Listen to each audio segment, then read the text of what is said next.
بسم اللہ الرحمن الرحیم۔ کتاب شرح چہل حدیث از امام خمینی رحمۃ اللہ علیہ، 8ویں حدیث۔ ترجمہ۔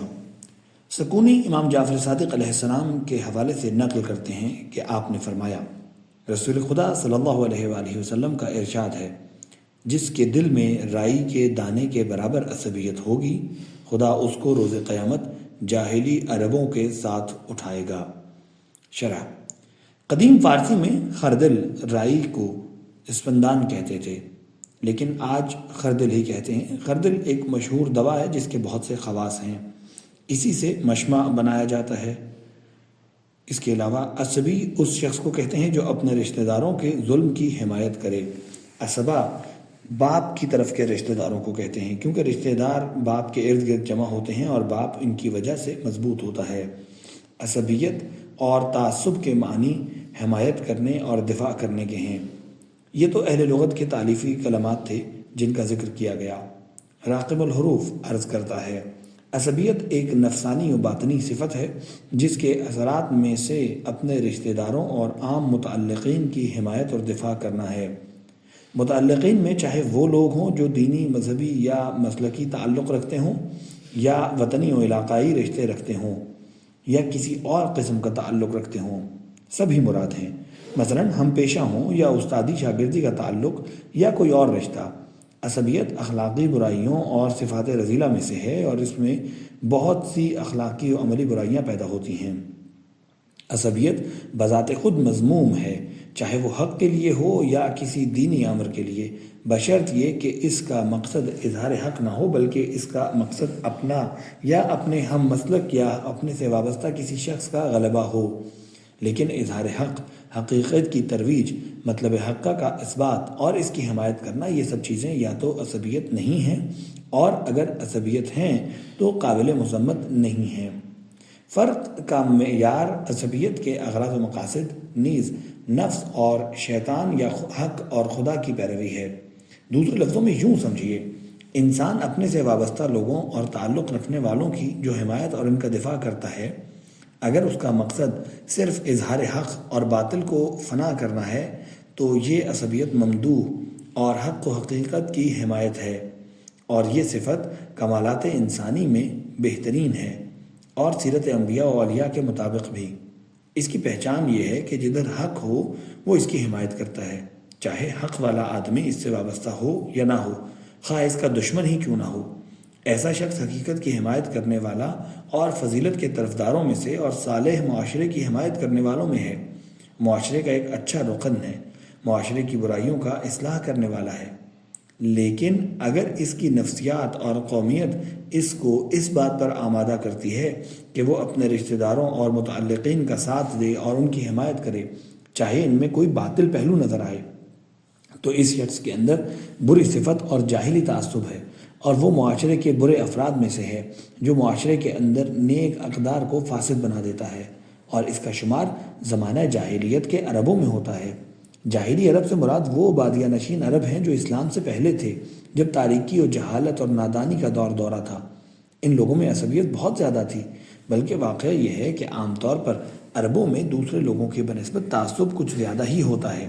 بس اس بری صفت سے وہ لوگ مستثنیٰ ہیں جنہوں نے نور ہدایت حاصل کر لی تھی۔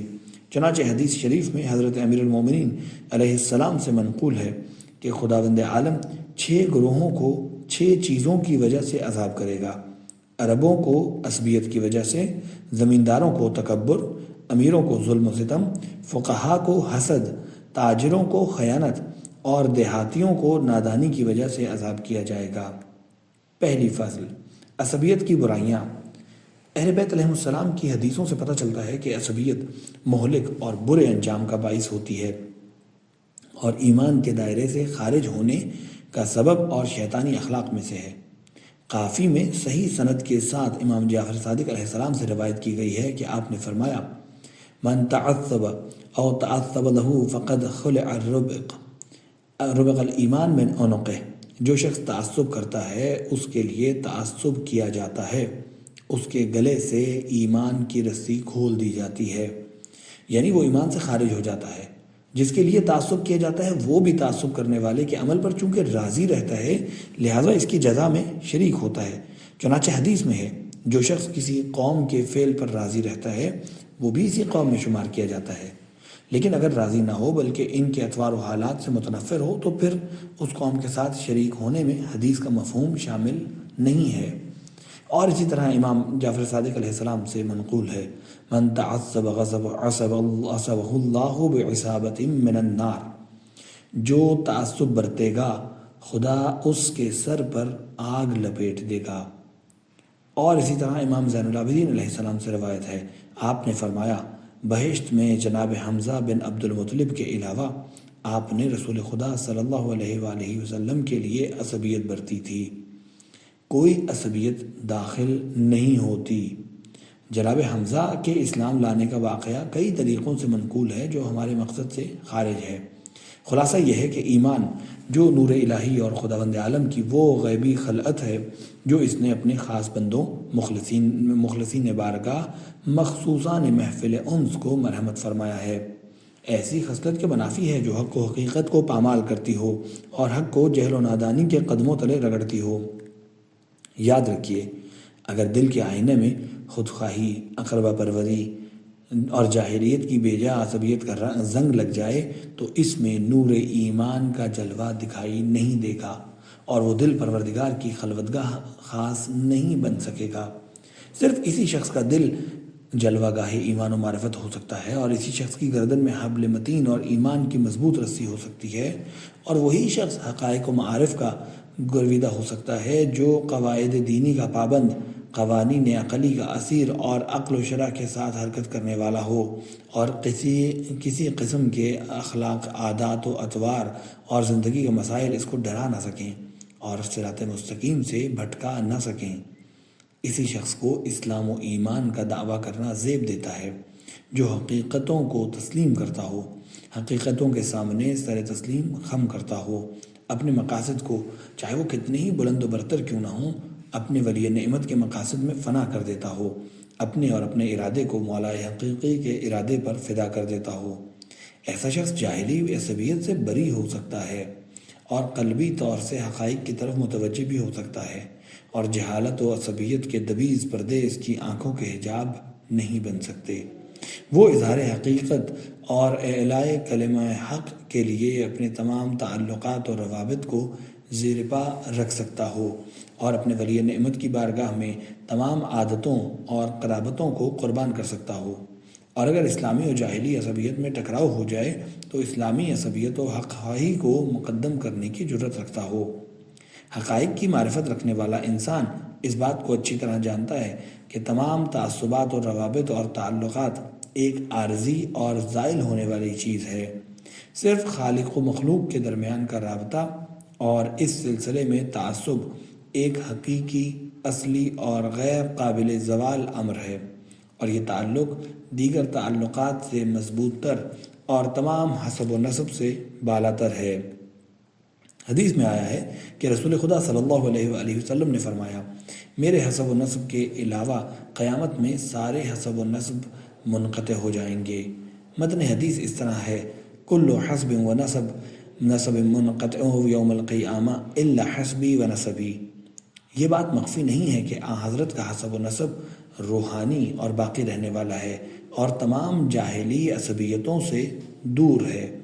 حضور کے روحانی حسب و نسب کا ظہور عالم آخرت میں بیشتر اور اس کا کمال بہت زیادہ واضح ہوگا، مگر یہ دنیاوی جسمانی روابط جو انسانی عادتوں کی بنا پر ہوتے ہیں وہ ذرا سی چیز پر منقطع ہو جایا کرتے ہیں اور دوسری دنیا میں ان کی کوئی قدر و قیمت نہیں ہوتی۔ ہاں، اگر کوئی رابطہ نظام ملکوتی و الہی کے تحت ہو اور شرعی و عقلی قواعد کے زیر سایہ ہو تو پھر اس کے لیے انقطاع و زوال کا کوئی سوال ہی پیدا نہیں ہوتا۔ دوسری فصل، عصبیت کی ملکوتی صورت۔ بعض گزشتہ حدیثوں کی شرح کرتے ہوئے یہ بات گزر چکی ہے کہ برزخی، قیامتی و ملکوتی صورت کا معیار ان کے ملکات اور قوت و ضعف کے مطابق ہوگا، اور عالم قیامت حکومت نفس کے ظہور کی جگہ ہوگی اور ملک بدن وہاں پر نفس کی نافرمانی نہیں کر سکے گا۔ ہو سکتا ہے اس عالم میں انسان کسی حیوان یا شیطان کی صورت میں محشور ہو، اور اس حدیث میں بھی جس کی ہم نے تشریح کی ارشاد ہوا ہے کہ جس کے دل میں رائی کے دانے کے برابر بھی عصبیت ہوگی خدا اس کو اعراب جاہلیت کی صورت میں اٹھائے گا۔ یہاں بھی مذکورہ مطلب کی طرف اشارہ ہو سکتا ہے۔ جو شخص اس بری صفت یعنی تعصب کے ساتھ دنیا سے جائے گا شاید وہ اپنے آپ کو ایسے اعراب جاہلیت کی صورت میں دیکھے گا جن کا نہ وحدانیت خدا پر عقیدہ ہو اور نہ ہی وہ رسالت و نبوت کے معتقد ہوں، بلکہ ان لوگوں کی جو بھی صورت ہو اپنے کو اسی صورت پر محشور پائے گا، اور اس کو یہ بھی احساس نہ ہوگا کہ وہ دنیا میں عقائد حقہ کا اظہار کرتا تھا اور امت محمد صلی اللہ علیہ وآلہ وسلم میں اس کا شمار ہوتا تھا۔ جیسا کہ حدیث میں کہا ہے، اہل جہنم رسول اللہ صلی اللہ علیہ وآلہ وسلم کا نام بھی بھول جائیں گے اور اپنا تعارف بھی نہیں کروا سکیں گے سوائے اس کے کہ خداوند عالم کا ارادہ یہ ہو کہ ان کو نجات دلائے۔ اور چونکہ یہ خلق عصبیت بعض احادیث کی بنا پر شیطان کے خواص میں سے ہے، شاید اسی لیے جاہلی دور کے عرب اور جاہلی عصبیت رکھنے والے لوگ شیطان کی صورت پر محشور ہوں گے۔ کافی کی صحیح حدیث میں امام جعفر صادق علیہ السلام سے منقول ہے، ملائکہ کو گمان تھا کہ شیطان انہی میں سے ہے، اور خدا جانتا تھا کہ شیطان ملائکہ میں سے نہیں ہے، لہٰذا شیطان کے دل میں جو بات تھی اس نے اپنے تعصب و عصبیت کے ذریعے اس کا اظہار کیا۔ پھر کہا، مجھ کو تو نے آگ سے پیدا کیا ہے اور آدم مٹی سے۔ بس میرے عزیز، یہ بات سمجھ لو کہ تعصب شیطان کی صفت ہے۔ اس کا مغالطہ اور غلطی کا باطل قیاس اسی حجاب یعنی تعصب کی بنا پر تھا۔ یہ ایسا حجاب ہے جو تمام حقائق کو ختم کر دیتا ہے، بلکہ تمام برائیوں کو خوبیوں کی صورت میں پیش کرتا ہے اور دوسروں کے تمام محاسن کو عیوب بنا کر ظاہر کرتا ہے۔ یہ تو آپ بھی جانتے ہیں کہ انسان جب اپنی تمام چیزوں کو غیر واقعی صورت میں پیش کرے تو اس کا انجام کیا ہوتا ہے۔ علاوہ اس کے کہ یہ بری صفت انسان کو ہلاک کر دیتی ہے، لیکن خود اس کی وجہ سے اتنی نفسانی برائیاں اور اعمالی و اخلاقی مفاسد پیدا ہوتے ہیں کہ ان کا ذکر بھی موجب ملال ہے۔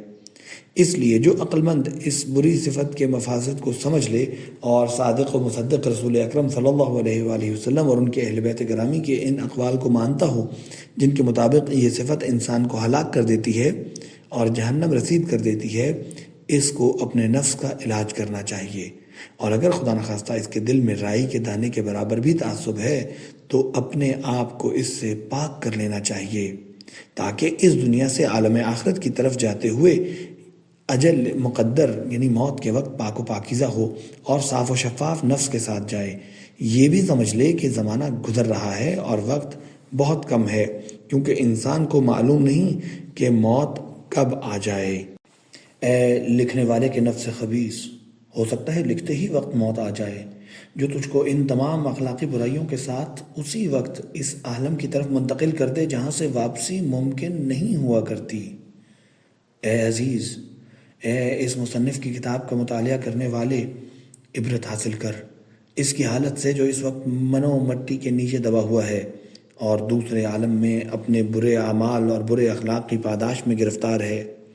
جب فرصت کا زمانہ تھا تو اس نے ہوا و ہوس اور کاہلی میں اپنی قیمتی عمر گزار دی اور اس الہی سرمایہ کو ضائع و برباد کر دیا۔ تم بھی متوجہ رہو، ایک دن ہماری طرح تم کو بھی برباد ہونا ہے، مگر تم خود نہیں جانتے کہ وہ کون سا دن ہے۔ ہو سکتا ہے وہ یہی دن ہو جب تم اس کتاب کے پڑھنے میں مشغول ہو۔ اگر تم نے لیت العال سے کام لیا تو فرصت گنوا دو گے۔ اے برادر، ان امور میں دیر نہ کرو، یہ امور دیر کرنے کے قابل نہیں ہیں۔ نہیں معلوم کتنے صحیح و سالم آدمی ناگہانی موت کی وجہ سے اس دنیا سے چل بسے اور نہ جانے ان کا انجام کیا ہوا۔ اس لیے فرصت کو ہاتھ سے جانے نہ دو اور ایک ایک سانس کو غنیمت سمجھو، کیونکہ کام بہت اہم اور سفر بہت خطرناک ہے۔ اگر تمہارا ہاتھ اس عالم سے جو آخرت کی کھیتی ہے کوتاہ ہو گیا تو پھر سمجھ لو کہ کام ہاتھ سے نکل گیا، پھر نہ تم اپنے نفس کی اصلاح کر سکو گے اور حسرت و حیرانی اور عذاب و ذلت کے علاوہ کچھ نتیجہ تم کو نہیں ملے گا۔ اولیاء خدا کو ایک منٹ بھی آرام نہیں تھا، اس پرخطر سفر کے بارے میں ہمیشہ فکر کرتے رہتے تھے۔ امام زین العابدین علیہ السلام جو معصوم تھے، ان کے حالات حیرت انگیز ہیں۔ حضرت علی کے نالہ شب کتنے حیران کن تھے۔ آپ ولی مطلق تھے، نہ معلوم ہم کو کیا ہو گیا ہے کہ ہم اس سے غافل ہیں۔ آخر شیطان کے علاوہ کون ہے جس نے ہم کو اطمینان دلا رکھا ہے، جس کی وجہ سے ہم آج کا کام کل پر ٹال دیتے ہیں؟ اور شیطان کی تو دلی خواہش ہے کہ اپنے اصحاب و انصار کی تعداد میں اضافہ کرے، ہم کو اپنے اخلاق میں ڈھال کر اپنے اور اپنے ماننے والوں کے گروہ میں محشور کرے۔ شیطان ملعون ہمیشہ امور آخرت کو ہماری نظروں میں سہل و آسان کر کے پیش کرتا ہے، ہم کو رحمت خدا اور شفاعت شفیعین کے وعدے کا سہارا دے کر خدا کی یاد اور اس کی اطاعت سے غافل کر دیتا ہے۔ لیکن افسوس، یہ جھوٹی اشتہا اس ملعون کا دام مکر و حیلہ ہے۔ ابھی تو رحمت خدا نے تیرا احاطہ کر رکھا ہے، ابھی تو تم صحت و سلامتی، زندگی، امن و ہدایت اور عقل و فرصت اور اصلاح نفس کی رہنمائی جیسی ہزاروں مختلف رحمتوں کے خدائی سمندر میں غوطہ زن ہو، مگر پھر بھی ان چیزوں سے استفادہ کر کے خدا کی اطاعت کے بجائے شیطان کی اطاعت کرتے ہو۔ اگر تم نے اس دنیا میں ان رحمتوں سے کوئی فائدہ نہ اٹھایا تو آخرت میں بھی خدا کی بے پناہ رحمتوں سے بہرور اور شفاعت کرنے والوں کی شفاعت سے محروم رہو گے۔ شفاعت کرنے والوں کی شفاعت کا جلوہ اس دنیا میں ان کی ہدایت ہے، اور عالم آخرت باطن میں شفاعت کی ہدایت ہے۔ اگر تم نے ہدایت سے فائدہ نہ اٹھایا تو شفاعت سے بھی فائدہ نہیں اٹھا سکو گے۔ جتنی ہدایت حاصل کرو گے اتنی ہی شفاعت نصیب ہوگی۔ رسول خدا کی شفاعت رحمت حق مطلق کی طرح ہے، جس میں قبولیت کی صلاحیت ہوگی وہی فائدہ اٹھا سکے گا۔ اگر خدا نخواستہ شیطان نے مکر و فریب سے تمہارے ہاتھ سے ایمان اچک لیا تو پھر تم رحمت الہی کے مستحق نہیں رہو گے اور نہ ہی شفاعت نصیب ہو سکے گی۔ جی ہاں، رحمت حق تو دونوں عالم میں بھری ہے۔ اگر تم واقعی طالب رحمت ہو تو اس دنیا کی پے در پے رحمتوں سے جو دوسری دنیاؤں کے لیے رحمت کا بیج بھی ہیں کیوں استفادہ نہیں کرتے ہو؟ تمام اولیاء و انبیاء خدا نے جو تم کو جو خوار نعمت کی طرف بلایا ہے ان سب نے مہمان خانہ الہی کی طرف دعوت دی، مگر تم نے اس کو قبول نہ کیا۔ لیکن خناس کے ایک وسوسے اور شیطانی شبہ کی بنیاد پر تم نے سب سے کنارہ کشی کر لی۔ تم نے تو کتاب خدا کے محکمات، اولیاء و انبیاء کی متواتر احادیث، عقول، عقلاء و حکماء کے قطعی دلائل کو شیطانی خطرات اور نفسانی خواہشات پر قربان کر دیا۔ اس غفلت اور اندھے پن، بہرے پن اور جہالت پر میرے اور تمہارے اوپر وائے ہو۔ تیسری فصل، اہل علم کا تعصب۔ جاہلی عصبیت میں سے ایک عصبیت ایسے علمی مطالب پر ضد کرنا یا اپنی یا اپنے استاد کی یا اپنے شیخ کی بات پر اڑے رہنا بھی ہے جو کسی قسم کے حق کے ثبوت یا باطل کی نفی کے لیے نہ ہو۔ ظاہر ہے اس قسم کی عصبیت بعض اعتبار سے بری اور بعض دیگر پہلوؤں سے دوسری قسم کی عصبیتوں سے زیادہ ہی ناروا ہے۔ یہ تعصب کرنے والے کے لحاظ سے بھی بری بات ہے، کیونکہ اہل علم جو بنی نوع بشر کے مربی اور شجرہ نبوت و ولایت کی شاخ ہیں، تعصب کی برائیوں پر مطلع اور اخلاق فاسدہ کے انجام سے باخبر ہیں۔ اگر خدا نخواستہ ان میں سے کوئی جاہلی عصبیت رکھتا ہو اور شیطانی صفات رذیلہ سے متصف ہو تو اس پر سب سے زیادہ حجت تمام ہوگی اور سب سے زیادہ اس سے مواخذہ کیا جائے گا۔ جو وہ شخص جو اپنے آپ کو لوگوں کے لیے چراغ ہدایت، محفل انس کی شمع، راہ سعادت کا رہنما اور صراط آخرت کا رہبر کہلاتا ہو، اگر وہ خدا نخواستہ اپنے قول پر عامل نہ ہو، اس کا ظاہر اس کے باطن کے مخالف ہو، اہل ریا اور نفاق کے زمرے میں شامل ہو، علماء سوء اور عالم بے عمل میں اس کا شمار ہو، تو اس کی سزا بہت بڑی اور اس کا عذاب سب سے زیادہ ہوگا۔ قرآن مجید میں ایسے لوگوں کی مثال بیان کی ہے۔ ترجمہ: جن لوگوں نے خدا کی آیتوں کو جھٹلایا ان کی بہت بری مثال ہے، اور خدا ظالم لوگوں کو منزل مقصود تک نہیں پہنچاتا۔ اس لیے اہل علم کے لیے بہت ضروری ہے کہ ان مقامات کا احترام کریں اور اپنے آپ کو ان مفاسد سے بالکل پاک کریں تاکہ وہ اپنی اصلاح کے ساتھ معاشرے کی بھی اصلاح کر سکیں اور ان کا واعظ اثر انداز ہو، ان کی نصیحت لوگوں کے دلوں میں بیٹھ جائے۔